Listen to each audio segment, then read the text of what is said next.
우리가 매일같이 다니는 이 도시 있잖아요. 근데 어떤 사람들한테는 이 길이 보이지 않는 장애물로 가득 차 있다고 해요. 오늘은 바로 그 보이지 않는 장벽에 대한 이야기를 좀 해볼까 합니다. 자, 한번 생각해 보세요.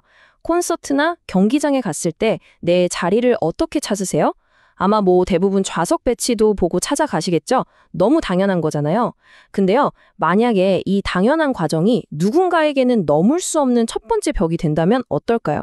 이 정말 간단한 질문에서부터 한번 시작해 보겠습니다. 자, 한번 보세요. 좌석 배치도가 제 장애를 반영하지 않아요. 이게 한 시각장애인 이용자의 인터뷰 내용인데요. 정말 많은 걸 생각하게 하죠. 이게 그냥 자리 찾기 좀 불편하네 이 정도의 문제가 아니라는 거예요. 문화생활을 즐길 권리 자체가 원천적으로 막혀 있다는 아주 강력한 신호인 거죠. 그리고 이건 정말 시작에 불과합니다. 그래서 저희가 오늘 깊이 파헤쳐볼 자료가 있습니다. 바로 2025년에 나온 아주 중요한 보고서인데요. 이 보고서를 따라서 서울의 공공시설들이 시각장애인에게 과연 어떤 공간인지 그 현실을 한번 들여다보겠습니다. 아마 우리가 미처 몰랐던 도시의 맨얼굴을 보게 될 거예요. 이 조사가요, 규모가 정말 어마어마합니다. 서울에 있는 시설 215곳을 다 뒤졌어요. 체육시설, 공연장, 전시공간. 우리가 가는 웬만한 곳은 다 포함됐다고 보시면 돼요. 근데 여기서 진짜 중요한 건 조사 방식이에요. 그냥 서류만 보고 규정 지켰네 하고 체크한 게 아니고요. 시각장애인 조사원이 직접 비장애인 조사원이랑 2인 1조로 현장을 다녔다는 겁니다. 그러니까 법적으로는 문제가 없어도 실제 이용하는 사람 입장에서는 어떤지 그 체감, 접근성을 제대로 측정한 거죠. 이게 핵심입니다. 자, 그럼 현장에서는 과연 어떤 결과가 나왔을까요? 우리가 생각하는 이상적인 모습과 현실이 얼마나 다른지, 그리고 진짜 사소한 디테일 하나가 얼마나 큰 차이를 만드는지 지금부터 구체적인 사례들을 보면서 한번 확인해 보겠습니다. 먼저 점자블럭 얘기부터 해볼게요. 이거 보세요. 왼쪽은 강남 스포츠문화센터인데 점자블럭이 입구에서 안내데스크까지 아주 잘 연결돼 있죠. 길을 안내해주는 생명선 같은 거예요. 그런데 오른쪽 국립중앙박물관이나 강소올림픽 스포츠센터 같은 곳은 점자블럭 끝이 벤치나 벽으로 이어져요. 이건 길을 안내하는 게 아니라 그냥 위험한 함정이죠. 똑같은 시설인데 어떻게 설치하느냐에 따라서 이렇게 극과 극의 결과를 낳는 겁니다. 요즘 어딜 가나 키오스크가 있잖아요. 티켓 살 때도 마찬가지고요. 이게 누군가에겐 편리하지만 시각장애인에게는 그냥 까만 화면일 뿐입니다. 음성 안내도 만져지는 버튼도 없으니까요. 그러니까 시설에 들어가기도 전에 이 첫 번째 관문에서부터 당신은 들어올 수 없습니다 라는 메시지를 받는 거나 마찬가지인 거죠. 엘리베이터도 한번 볼까요? 신도림 생활체육관처럼 버튼 옆에 점자가 제대로 있으면 문제가 없어요. 근데 진짜 황당한 경우가 뭐냐면 코로나 때문에 붙인 항균 필름 있죠. 그게 점자를 다 덮어버려서 무용줄물이 되는 거예요. 심지어 위아래 버튼 점자가 거꾸로 붙어있는 곳도 있었대요. 좋은 의도로 한 일이 오히려 더 큰 장벽을 만드는 정말 대표적인 사례라고 할 수 있겠습니다. 네. 지금까지 몇 가지의 사례들을 봤는데 설마 다 저렇겠어 싶으실 수도 있어요. 하지만 이제부터 보여드릴 데이터는 이 문제가 일부의 사례가 아니라 얼마나 구조적이고 광범위한지를 아주 냉정하게 보여줍니다. 숫자로 말이죠. 이 그래프를 좀 보세요. 평균 접근성 충족률인데요. 맨 왼쪽 접근로 및 주출입구는 그나마 63.7%예요. 그런데 안으로 들어갈수록 계단 및 승강기는 57.6%, 매표소 및 지원 서비스는 51.4%로 뚝 떨어집니다. 이게 뭘 의미할까요? 일단 들어오는 것까지는 어떻게든 되는데 정작 그 안에서 뭔가를 하려고 하면 점점 더 막힌다는 거예요. 문은 열어줬는데 방 안에는 들어가지 못하게 하는 거랑 똑같죠. 자, 그럼 더 충격적인 숫자들을 보겠습니다. 100%.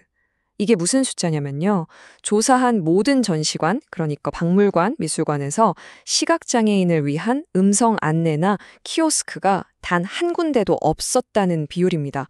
100%예요. 아예 없었다는 거죠. 문화생활의 첫걸음부터가 그냥 불가능한 겁니다. 공연장은 어떨까요? 똑같습니다. 100% 모든 공연장에서 점자 안내 책자를 제공하지 않았습니다. 그러니까 정말 어렵게 표를 구해서 공연장에 들어갔다고 쳐도 이 공연이 무슨 내용인지, 등장인물이 누군지 알 방법이 전혀 없는 거예요. 그냥 소리만 듣는 거죠. 예술을 경험할 권리를 완전히 빼앗긴 거나 다름없습니다. 체육시설도 마찬가지입니다. 98.2%, 거의 대부분이죠. 점자로 된 정보를 제공하는 곳이 없었습니다. 자, 이 숫자들을 쭉 보니까 어떤 패턴이 보이시나요? 이건 그냥 실수가 아니에요. 우리 사회 공공시설들이 아주 체계적으로 시각장애인을 고려하지 않고 있다는 정말 냉혹한 현실을 보여주는 겁니다. 자, 근데요, 이렇게 문제점만 이야기하면 너무 암울하잖아요. 다행히 이건 해결할 수 있는 문제입니다. 다른 나라들은 어떻게 하고 있는지 성공적인 사례들을 보면서 우리도 할 수 있다는 희망을 한번 찾아보죠. 그 해결책의 핵심 철학이 바로 유니버설 디자인입니다. 이게 뭐냐면요. 특정 누군가를 위해 뭔가를 추가하는 게 아니에요. 처음부터 아예 모두가 쓰기 편하게 디자인하자는 거죠. 가장 쉬운 예가 경사로예요. 휠체어 타는 분들만 편한가요? 아니죠. 유모차 끄는 부모님, 여행 가방 끄는 사람 다 편하잖아요. 바로 이런 게 유니버설 디자인이고 포용적인 도시의 시작입니다. 실제로 해외에서는 정말 다양한 시도들이 이루어지고 있어요. 미국은 아예 법으로 접근성을 강제하고 케네디 센터 같은 곳에서는 공연 내용을 실시간으로 설명해주는 음성 해설 서비스도 제공해요. 일본은 나비렌즈라는 기술을 쓰는데 그냥 스마트폰으로 특정 마크를 비추기만 하면 음성 안내가 쫙 나오는 거예요. 영국에서는 마이크로소프트 같은 기업이랑 손잡고 Seeing AI라는 앱을 만들었고요. 북유럽에서는 3D 프린터로 예술 작품을 만들어서 직접 만져보면서 감상할 수 있게 한대요. 정말 멋지지 않나요? 의지만 있다면 방법은 얼마든지 있다는 거죠. 자, 그럼 다시 서울 이야기로 돌아와 볼까요? 이 보고서가 좋았던 점은 그냥 문제 많다 하고 끝내는 게 아니라 이렇게 해결하자라는 구체적인 로드맵까지 제시했다는 겁니다. 보고서가 제안하는 3단계 로드맵인데요. 굉장히 현실적이에요. 첫 번째, 이미 해외에서 검증된 서비스들, 예를 들면 공연 음성 해설 같은 거 있잖아요. 그런 거 당장 시범적으로라도 도입하자는 겁니다. 두 번째는 협력인데요.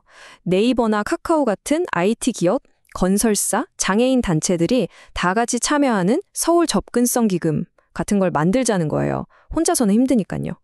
그리고 마지막으로 일본처럼 모든 공공박물관에 촉각 모형이나 음성 안내 시스템 설치를 의무화해서 전문성을 제도 안에 아예 녹여내자는 거죠. 정말 구체적이죠? 결국 이 모든 이야기는 한 문장으로 요약될 수 있습니다. 접근성은요, 있으면 좋은 것이 아니라는 거예요. 그냥 기본적인 권리라는 겁니다. 우리 도시가 얼마나 모든 시민을 동등하게 품을 준비가 되어 있는지 보여주는 가장 중요한 척도인 셈이죠. 자, 오늘 이야기 어떠셨나요? 이제 이 내용을 다 들으셨으니까 오늘 퇴근길 혹은 등굣길이 조금은 다르게 보이지 않을까요? 여러분이 매일 다니는 그 길에는 또 어떤 보이지 않는 장벽이 숨어 있을까요? 그걸 발견하고 생각해 보는 것. 거기서부터 진짜 변화는 시작될 겁니다.